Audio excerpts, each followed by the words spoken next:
जब उसे पता चलता है कि उसकी बाहों पर मछली जैसे पंख उगने लगे हैं। इतना ही नहीं, उसके पैरों में भी अजीब बदलाव आने लगते हैं। सबसे हैरानी की बात यह होती है कि जैसे ही उसका शरीर पानी को छूता है, उसकी त्वचा पर मछली जैसी चमकदार शल्कें दिखाई देने लगती हैं। वहीं जब वह किसी धातु की चीज को छूता है तो उसकी उंगलियों से बिजली जैसी प्रतिक्रिया पैदा होती है। यहाँ तक कि मेज पर रखा पानी का गिलास भी उसकी हथेली से चिपक जाता है। घबराकर वह उसे छुड़ाने की कोशिश करता है, लेकिन अगले ही पल उसका हाथ दीवार से चिपक जाता है। मजबूर होकर वह अपने माता पिता को आवाज लगाता है। जब वे कमरे में आते हैं तो देखते हैं कि वह छत से चिपका हुआ लटका है। समय के साथ उसकी अजीब शक्तियां और बढ़ने लगती हैं। वह असामान्य मात्रा में पानी पीने लगता है और खेल प्रतियोगिताओं में लगातार शानदार प्रदर्शन करता है। उसके दोस्त उसकी हालत की वजह जानने के लिए रिसर्च शुरू करते हैं। कई जानकारियां जुटाने के बाद उन्हें पता चलता है कि उसका डीएनए इंसानों से ज्यादा जलपरी जाति से मेल खाता है, यानी वह शायद किसी मरमेड वंश का हिस्सा है। अब सच ज्यादा दिन छिप नहीं पाता। उसके माता पिता बताते हैं कि वह उनका असली बेटा नहीं है। सालों पहले उन्हें वह समुद्र किनारे मिला था, जिसके बाद उन्होंने उसे अपना लिया। सच्चाई जानने के लिए वह तुरंत समुद्र तट पर पहुंचता है। तभी समुद्र से एक जलपरी उभर कर सामने आती है। उसे देखते ही उसके शरीर में तेज बदलाव शुरू हो जाते हैं। वह जलपरी दरअसल उसकी असली माँ होती है, लेकिन इससे पहले कि दोनों मिल पाते, एक लालची मछुआरा उसे अपनी नाव पर ले जाता है। तेज धूप और गर्मी की वजह से उसकी हालत बिगड़ने लगती है। तब मछुआरा उस पर पानी डालता है, जिससे उसे थोड़ी राहत मिलती है। अपने बेटे को बचाने के लिए जलपरी माँ तेजी से नाव की ओर बढ़ती है, लेकिन उसे नहीं पता होता कि यह एक जाल है। मछुआरे ने पहले से ही विशाल जाल तैयार कर रखा होता है। वह अपनी माँ को बार बार चेतावनी देता है,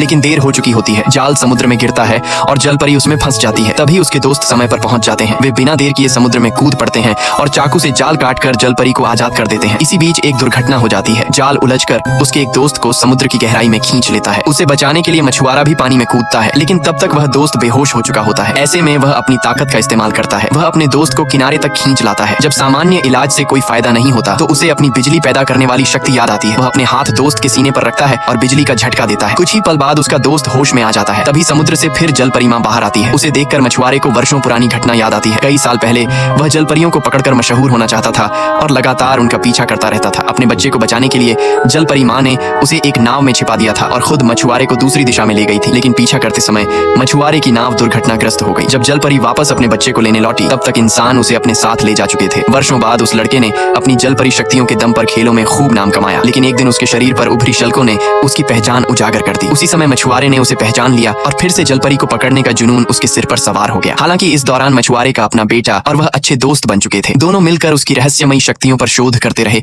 और पता लगाया कि वह न सिर्फ बिजली पैदा कर सकता है, बल्कि समुद्री जीवों को भी नियंत्रित कर सकता है। उसका असली रूप सामने आने के बाद मछुआरे को एहसास होता है कि उसकी वर्षों पुरानी नफरत और जुनून गलत था। वह अपने दिल का बोझ छोड़ देता है। कहानी के अंत में वह अपने पालने पोसने वाले माता पिता से भावुक विदाई लेता है और अपनी असली माँ के साथ समुद्र की गहराइयों में लौट जाता है। धीरे धीरे वह पूरी तरह एक जलमानव बन जाता है